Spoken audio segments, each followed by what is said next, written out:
Fernando Molica, vamos aqui compartilhar a mesma pergunta que eu fiz a Boris para você. De que maneira você enxerga a postura do presidente da Ucrânia diante deste acontecimento, deste cenário?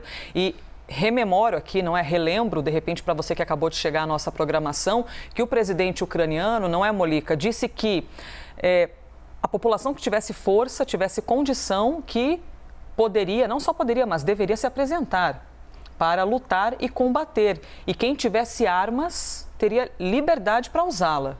Basicamente, em resumo, essas foram as palavras do presidente ucraniano. Molica. Isso é quase uma conclamação à resistência, uma resistência quase guerrilheira, o que ela pode ser algo muito romântico, mas não é muito eficaz quando você está lidando com um dos principais exércitos do mundo, que é o exército russo. E o presidente agora, o presidente da Ucrânia, passa por uma prova de fogo. Ele é um político inexperiente, ele era um comediante. A origem dele é um comediante que ficou muito popular na Ucrânia e acabou se lançando como um candidato não político, como um político não tradicional, acabou sendo eleito presidente da Ucrânia. Agora passa por uma prova de fogo. Ele está lidando com o império. Ele está lidando com a Rússia, com um outro momento, não é com qualquer outro país, é um grande país. Isso que o Boris falou é muito interessante, essa ideia de uma potência russa, de uma União Soviética não socialista, não comunista. Existe uma mudança, o poder no mundo mudou. Quando a gente tem a China, por exemplo, que tem seus próprios conceitos, a China não admite ser chamada de antidemocrática. A China é uma ditadura, mas ela se comporta de maneira capitalista no comércio internacional e até mesmo internamente, e estabelece um novo polo de poder no mundo.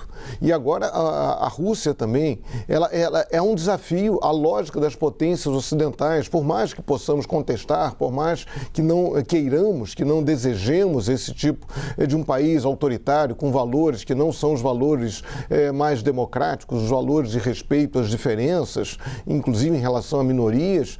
Isso é uma realidade, isso é um fato, isso existe. E há um enfraquecimento da posição americana no mundo. Os Estados Unidos não têm mais a postura dominante que sempre tiveram, a União Europeia também vive conflitos internos. Então, e há uma aliança entre Rússia e China. E isso precisa ser ressaltado e precisa ser observado. Quais são os limites disso? Os limites não são os limites que a OTAN deseja, não são os limites que os Estados Unidos querem. E também foi citado agora o Boris, esse ideólogo russo, né, o Dugin, quando houve a morte do Olavo de Carvalho, ele postou uma foto do Olavo de Carvalho junto com o Steve Bannon, aquele ideólogo da extrema-direita norte-americana. Então não é só, o Putin não tem apenas um Olavo de Carvalho, ele tem um Olavo de Carvalho que homenageou o Olavo de Carvalho quando o Olavo de Carvalho morreu. Isso não deixa de ser uma curiosidade interessante. Elisa.